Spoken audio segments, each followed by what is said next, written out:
नमस्कार छात्रों, कैसे हैं आप।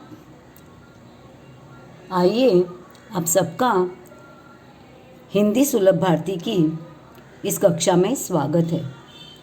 आज है सोमवार 30 अगस्त 2021 और आज एक विशेष दिन है।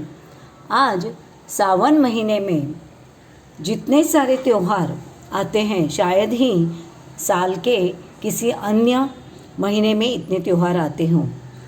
देखिए ना, सावन में अभी हाल ही में रक्षाबंधन आकर गया, फिर पतेती था, फिर हमारे मुस्लिम भाइयों का मुहर्रम था और आज हमारा एक विशेष त्यौहार है और वो है जन्माष्टमी। आज के दिन कई हजारों सालों पहले भगवान श्री कृष्ण जी का जन्म हुआ था। तो आप सबको मेरी तरफ से जन्माष्टमी की शुभकामनाएं। आज हम श्रावण की तरह ही और एक मौसम आता है जिस मौसम का नाम है वसंत ऋतु। जितने सारे ऋतु हैं उनमें वसंत ऋतु को ऋतुओं का राजा कहा जाता है, क्योंकि वसंत ऋतु में सृष्टि का जो सौंदर्य होता है वो शायद ही किसी अन्य मौसम में होता हो। देखिए ना, हमारे इस कविता में जो चित्र दिखाए गए हैं वो भी कितने सुंदर हैं, क्योंकि ये वसंत ऋतु में जो सृष्टि का सौंदर्य है उसे बतलाते हैं। अब हम इस कविता की ओर बढ़ते हैं। कविता का नाम है बसंती हवा, कविता क्रमांक 2। इसके कवि है श्री केदारनाथ अग्रवाल। हम केदारनाथ अग्रवाल जी के बारे में जानकारी लेते हैं। इनका जन्म 1 अगस्त 1911 में हुआ और इनकी मृत्यु 22 जून 2000 में हुई।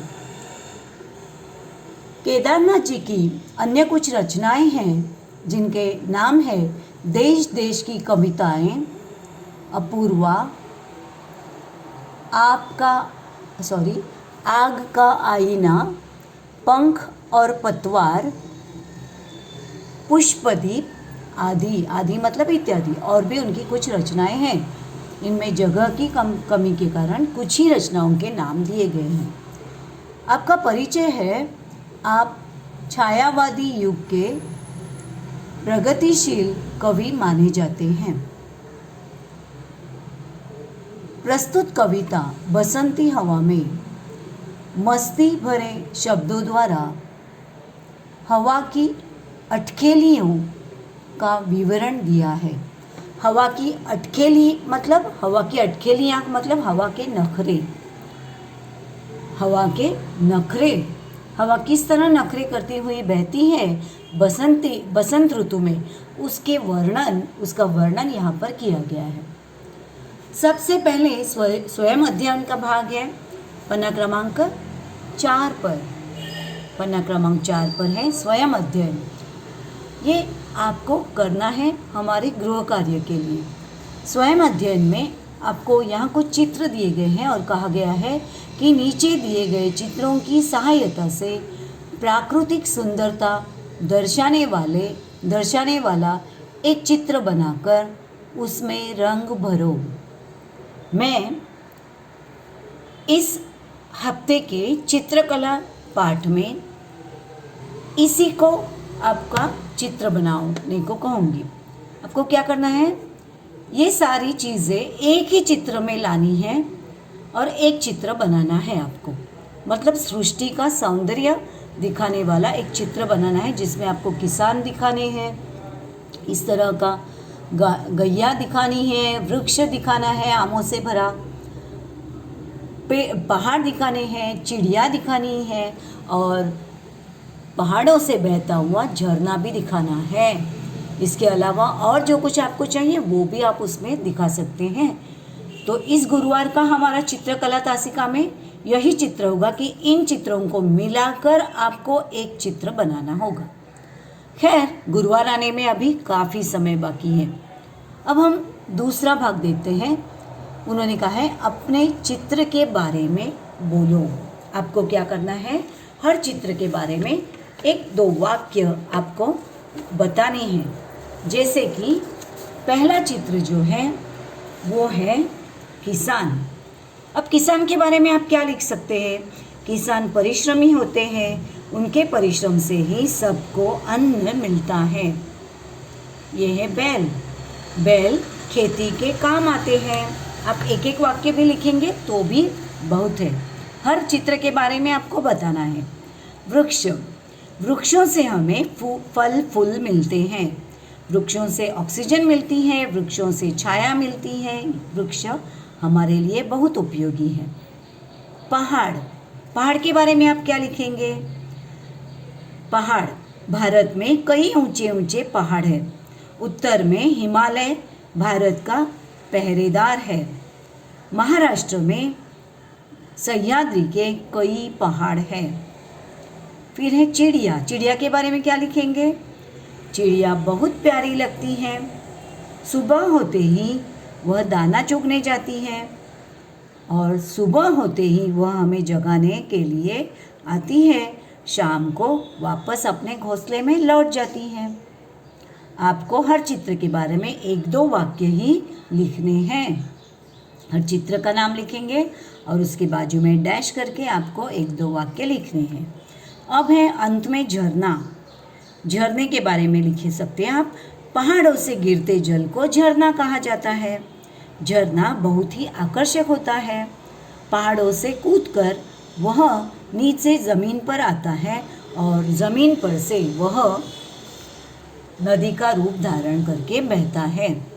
तो ये हुआ इन चित्रों की जानकारी। ये आपको लिखनी है आज के गृह कार्य के लिए। अब हम बढ़ते हैं हमारी कविता की तरफ। इस प्रस्तुत कविता का सार भी हमें लिखना है, मतलब सरल अर्थ भी लिखना है। देखो यहाँ पर ये छोटे बड़े घर दिखाई दे रहे हैं। यहाँ पर ऊंची ऊंची इमारतें हैं। ये सूरज है। ये साफ सुथरा स्वच्छ आसमान है। इसमें सफ़ेद बादल है और ये जो रेखाएं आपको दिख रही है सफ़ेद, ये है हवा। हवा यूँ तो दिखाई नहीं देती, लेकिन अभी चित्र में अगर कुछ भी ना दिखाई दिया जाए तो आप कहेंगे कि हवा कहाँ है। इसलिए यहाँ हवा को सफ़ेद रंग में दिखाया गया है और यहाँ पर हवा का चेहरा भी दिखाई दे रहा है। ये हंसती हुई हवा है जो बहुत ही अटखेलियाँ करती है, नखरे करती है, बहुत खेल करती है। और ये है गांव के चित्र। हवा शहरों में जिस तरह बहती है गांव में भी बहती है। ये गांव का बहुत ही सुंदर सा चित्र है।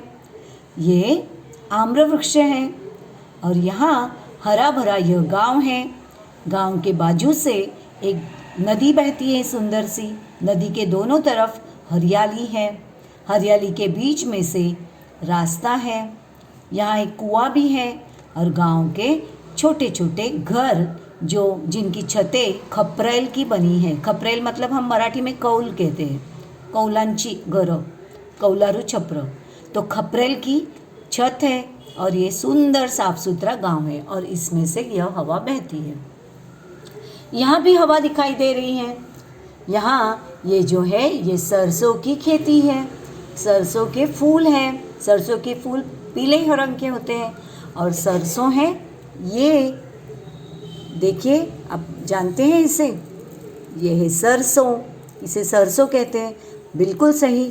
हम मराठी में जिसे कहते हैं मोहरी, राई, तो इसी को सरसों कहते हैं। सरसों के फूल ऐसे होते हैं, छोटे छोटे पीले रंग के। और सरसों का उपयोग दाल में या सब्ज़ी में तड़का लगाने के लिए किया जाता है।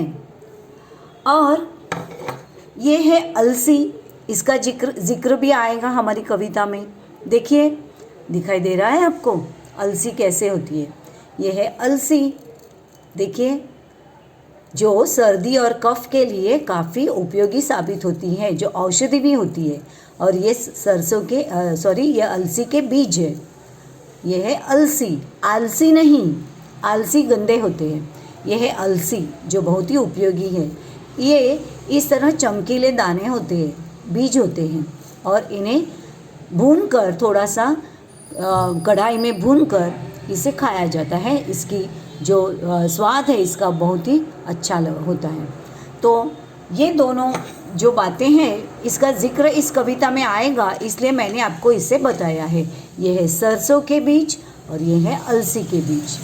और ये गांव की कुछ औरतें हैं जो कुएं पर पानी भरने आई हैं, जिनके सिर पर घड़ा है, कलसी है, और ये है कुआं, और ये हरियाली है, ये घर है गांव का, और ये गांव के बीच में से बहने वाली नदी है। नदी में बत्तख दिखाई दे रहा है, नदी की दोनों तरफ हरियाली है। ये सुंदर सा चित्र गांव का है। अब हम कविता की तरफ बढ़ते हैं। हवा हूँ हवा में बसंती हवा हूँ, सुनो बात मेरी अनोखी हवा हूँ। ये हवा मानो किसी व्यक्ति का रूप धारण करके हमसे बातें कर रही है, कह रही है मैं हवा हूँ, मैं बसंत ऋतु में बहने वाली बसंती हवा हूँ। बसंत ऋतु में हरदम सुबह शाम हवा बहती है, और उसके जो हवा के झोंके जो है वो जो बीच बीच में आते हैं वो बड़े ही प्यारे मनमोहक होते हैं, अनोखे होते हैं, क्योंकि हवा में उस बसंत ऋतु में हवा में ठंडक भी होती है काफ़ी, और आसमान साफ सुथरा होता है, वातावरण एकदम उल्लासदायक होता है, आनंददायक होता है। तो इसीलिए हवा भी आनंद में है। हवा कहती है मैं बसंती हूँ, अब तुम मेरी बातें सुनो, मैं अनोखी हवा हूँ। अनोखी मतलब अलग, नई, अलग सी हवा हूँ, मेरे जैसा कोई नहीं, उसी को कहते हैं अनोखा। अनोखी मतलब अलग, अलग दिखने वाली, तो ऐसी मैं अनोखी हवा हूँ। बड़ी बावली हूँ, बड़ी बावली हूँ, बड़ी मस्त मौला, नहीं कुछ फिक्र है, बड़ी ही निडर हूँ। जिधर चाहती हूँ उधर घूमती हूँ, मुसाफिर अजब हूँ। वह कहती है, हवा हमसे कहती है कि मैं बड़ी बावली हूँ, मैं बड़ी बावली हूँ। अब बावली का मतलब क्या? यहाँ पर शब्द वाटिका में ये शब्द दिए गए हैं और ये आपको लिखने भी हैं। बावली का मतलब है मैं बड़ी ही सीधी सादी हूँ, अपनी धुन में मगन रहती हूँ, हमेशा अपने आप में खोई रहती हूँ, ऐसी मैं निराली हवा हूँ। तो हवा हमसे कहती है कि मैं बड़ी अनोखी हूँ, मैं बड़ी मस्त मौला हूँ। मस्त मौला मतलब मन मौजी हूँ। मैं मेरे मन में जो आता है मैं वही करती हूँ। जो अपने मन की बात सुनकर अपने मन में आए वही बात करते हैं, वही चीज़ें करते हैं, उन्हीं को मस्त मौला कहते हैं।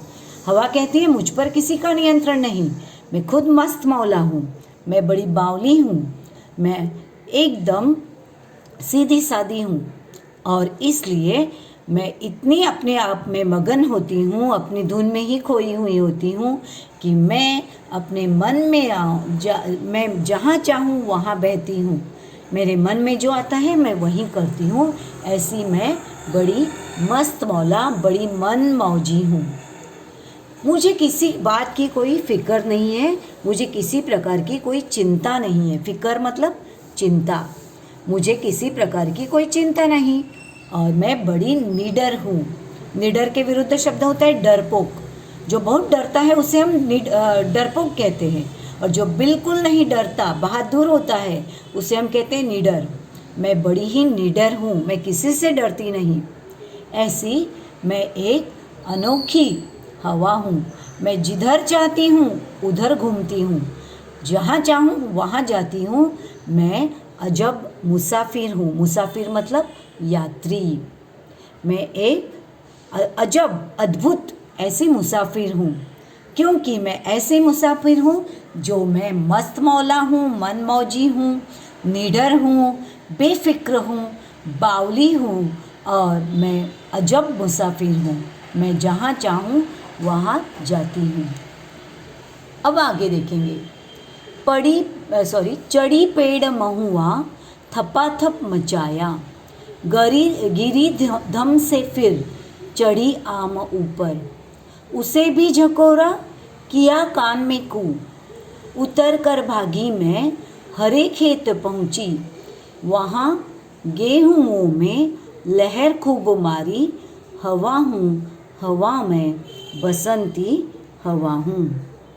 वह कहती है मैं महुआ के पेड़ पर चढ़ी। ये है पेड़, इनमें से कोई पेड़ महुआ का होगा। तो महुआ एक छोटा सा फल होता है जो गाँव में पाया जाता है। इसके वृक्ष जो होते हैं वो गाँव में पाए जाते हैं। इसके छोटे छोटे फूल भी होते हैं। तो मैं जी में आए तब महुआ पर चढ़ जाती हूँ। महुआ पर चढ़ी और मैंने उस महुआ के पत्तों को खूब हिलाया, उसे थपाथप मचाया। थपाथप मचाना मतलब महुआ के पेड़ पर मैंने अपनी थपकियाँ लगाई और पत्तों को मैंने खूब हिलाया। पत्तों से थप थप आवाज़ें आने लगी। फिर मैं धम से नीचे गिरी और नीचे गिरकर फिर मैं आम के पेड़ पर चढ़ी। शायद ये महुआ का पेड़ हो और ये आम का पेड़ है। फिर मेरा मन आया कि मैं आम पर चढ़ूं, तो मैं आम पर चढ़ी। आम पर चढ़ी, फिर आम पर चढ़कर भी मैंने आम को बहुत ही झकोरा। झकोरा मतलब मैंने आम को बहुत ही झकझोरा, मतलब आम के पेड़ पर चढ़कर मैंने आम को हिलाया। आपको मालूम होगा कि बसंत ऋतु में जब हवा पेड़ों से बहती है तो सभी पेड़ों की टहनियाँ हिलने डुलने लगती हैं। कभी कभी ज़ोर ज़ोर से हवा उसे झकझोरती भी है। तो मैंने आम के पेड़ को, टहनियों को, शाखाओं को झकझोरा और कई आम नीचे आ गिरे। फिर मैंने आम के कान में कू कहा। ये कू कौन कहता है मालूम है? छोटे बच्चे ऐसा काम करते हैं। छोटे बच्चे क्या करते हैं? शरारत से किसी के कान के पास बाजू में जाते हैं छुपकर और उसके कान में ज़ोर से कू करते हैं और वहाँ से भाग जाते हैं।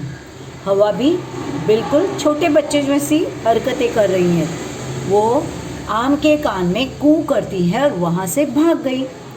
वहाँ से भागकर वह खेतों में गई और ये खेत है गेहूं के खेत। गेहूं के खेतों में मैं पहुँची। फिर गेहूं की बालियों के बीच मैं बहुत देर तक लहराती रही। अब आप कहेंगे कि बालियाँ क्या होती हैं? बालियाँ मतलब मराठी में बताती हूँ, गव्हाच्या लोंब्या। गव्हाचं पीक जेव्हा शेतामध्ये उभं राहतं, जेव्हा त्याचं पीक उंच उंच होत जातं तेव्हा त्यावर गव्हाच्या लोंब्या लागतात. जसं भाताच्या पिकावर भाताच्या लोंब्या लागतात, गव्हावर गव्हाच्या ओंब्या लागतात, मक्याच्या पिकामध्ये कणसं लागतात मक्याची, ज्वारीच्या पिकामध्ये ज्वारीची कणसं लागतात. अगदी तसंच गव्हाच्या पिकामध्ये गव्हाची जी काही छोट्या छोट्या ओंब्या लागतात त्याला गेहूं की बाली म्हणतात हिंदी में। तो मैं गेहूं में पहुंचकर वहाँ मैंने गेहूं की बालियों को हिलाया। वहाँ मैं बहुत देर तक रही और सभी गेहूं की बालियाँ उस हवा के साथ झोंके लेती रहीं, सभी हवा के साथ डोलती रहीं, मस्ती करती रहीं। गेहूं की बालियों में मैं कई देर तक रही। वहाँ मैं गेहूँों में बहुत देर तक रही। मैंने वहाँ बहुत लहर मारी मतलब मैं वहाँ बहुत देर तक झोंके ले रही थी बालियों के साथ। ऐसी मैं हवा हूँ बसंती हवा हूँ।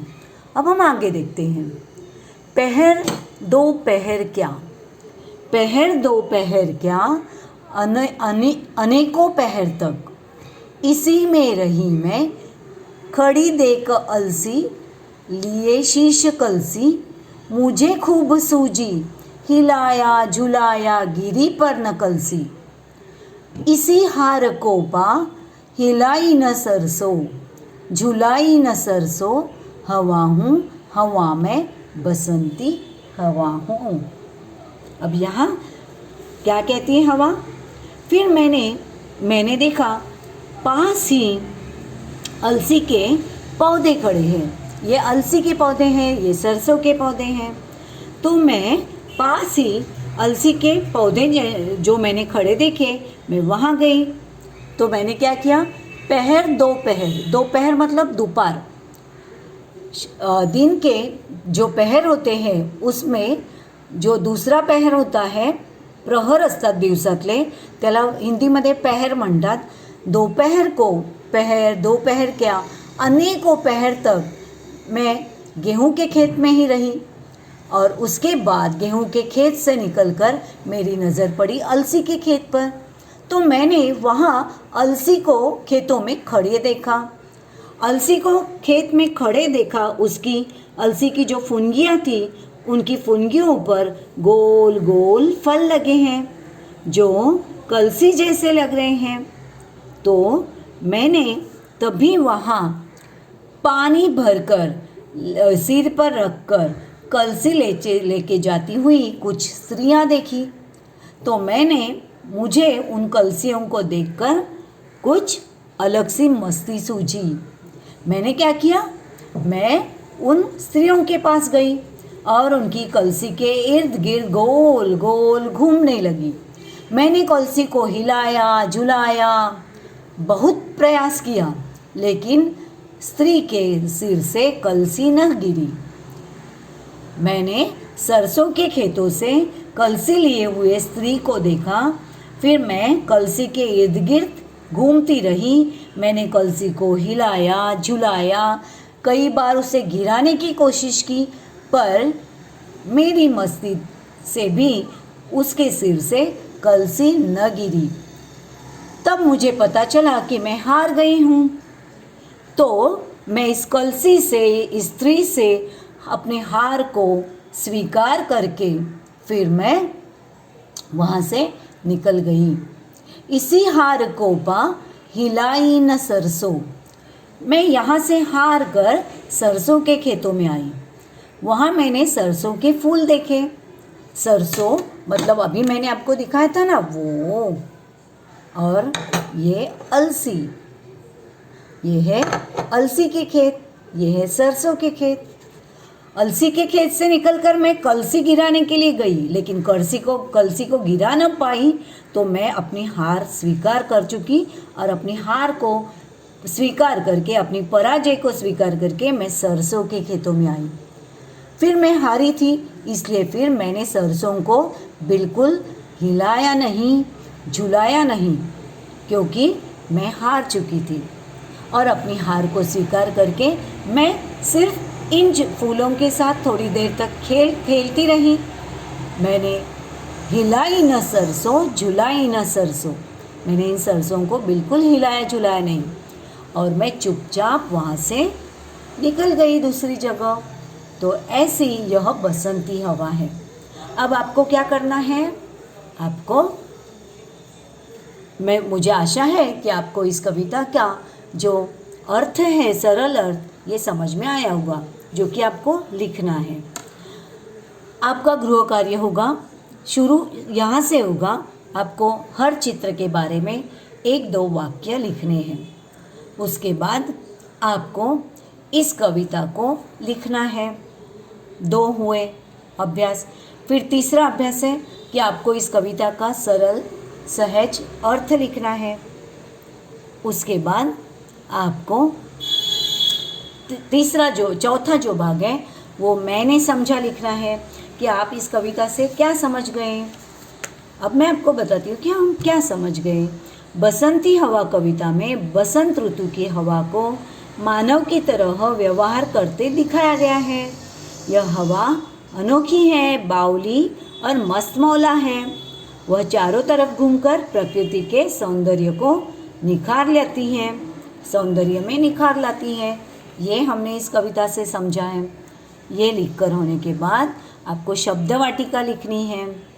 उसके बाद आपको भाषा की ओर लिखना है। इसमें आपको क्या करना है, दिए गए शब्दों के लय युक्त शब्द आपको लिखने हैं। हम जिसे अंग्रेजी में कहते हैं ना राइमिंग वर्ड्स जिसे कहते हैं, उसी को हिंदी में लय युक्त शब्द कहते हैं। जैसे कि हवा का लय युक्त शब्द होता है हवा दवा, बावली, बावली सावली, सरसों बरसों, एक आपको उदाहरण यहाँ दिया गया है।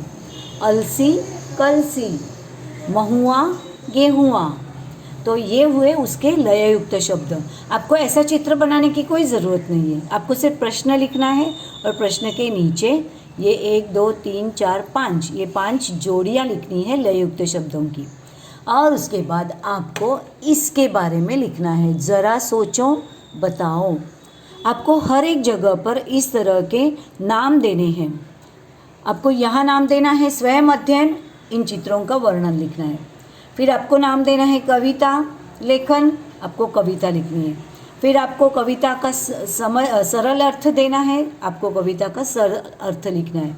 फिर आपको नाम देना है मैंने समझा, यहाँ 2 वाक्य में आपको मैंने समझा इस कविता में, उसके बारे में लिखना है। फिर आपको नाम देना है शब्द वाटिका और आप इस शब्द वाटिका को लिखेंगे। फिर आपको नाम देना है भाषा की ओर, आपको लययुक्त शब्द की जोड़ियाँ लिखनी है। और अंत में आपको ज़रा सोचो बताओ ये नाम देना है। और आपको लिखना है कि यदि प्रकृति में सुंदर से रंग नहीं होते तो क्या होता। क्या होता? हम देखते हैं कि इंद्रधनुष्य में रंग है, रंग बिरंगे फूल हैं, रंग बिरंगे पहाड़ हैं, रंग बिरंगे पशु पक्षी हैं, सारा आसमान रंग बिरंगा है, हर चित्र रंग बिरंगा है। प्रकृति में तरह तरह के रंग है और उन्हीं रंगों को देखकर तो मानव ने रंग बनाए हैं। तो हमें इसके बारे में क्या लिखना है? यदि प्रकृति में सुंदर सुंदर रंग नहीं होते तो यह दुनिया इतनी मनमोहक न होती, बहुत ही उबाऊ हो जाती। यह दूर दूर तक फैला नीला आसमान, यह दूर दूर तक फैला नीला आकाश, हरे भरे जंगल, तालाबों में खिले हुए कमल और तालाबों में बहते हुए बत्तख और तालाबों में बहते हुए तालाबों में तैरते हुए रंग बिरंगे मछलियाँ, हरे भरे जंगल, तालाबों में खिले कमल, डालियों पर लहराते विविध रंग और विविध रंगों के फल फूल, मन भावन पुष्प फल, उन पर मंडराती हुई रंग बिरंगी तितलियाँ, रंग बिरंगे पंछी। ऐसे दृश्य हैं जिन्हें देखकर कोई भी मनुष्य कितनी भी चिंता में क्यों न डूबा हो, कुछ समय के लिए प्रकृति के इन रंगों को देखकर अपनी सारी चिंताएं कुछ देर के लिए ज़रूर भूल जाता है। तो यदि प्रकृति में रंग ना होते तो सारी प्रकृति और सारी मानव जाति अपनी चिंता में डूबी हुई होती। तो यदि प्रकृति में रंग ना होते तो प्रकृति सारा सौंदर्य जो है वो एकदम नीरस हो जाता। हमारा जीवन भी बिना रंग के सब कुछ सूना सूना सा लगता। कोई बाग बगीचे में घूमने नहीं जाता, फूल भी एक ही रंग के होते तो अच्छा नहीं लगता। यदि सारी पृथ्वी, यदि सारी सृष्टि ब्लैक एंड वाइट होती, उसमें कोई भी रंग ना होता, तो हम सभी आज जितने आनंदित दिख रहे हैं उतने आनंद में ना होते। तो आपको इन पन्ना क्रमांक 4 और पन्ना क्रमांक 5 का अभ्यास करना है। उसके बाद आपको अगली तासिका में, गुरुवार की जो तासिका होगी, उस गुरुवार की तासिका में हमें इसी पाठ का, इसी कविता का जो अगला भाग है, अगले पन्ने पर जिसका क्रमांक है पन्ना क्रमांक 6, इन प्रश्नों को हमें अगली तासिका में करना है। आज आपको सिर्फ इन 2 पन्नों पर जो अभ्यास दिए गए हैं उन्हीं अभ्यास को पूर्ण करना है। तो अभी मैं आपसे विदा लेती हूँ। आशा है आप सब कुछ, मतलब आप कविता को भी समझ गए होंगे और कविता पर आधारित जो प्रश्न हमें करने हैं उस प्रश्नों के गृह कार्य को भी समझ गए होंगे। धन्यवाद। घर पर रहिए, सुरक्षित रहिए।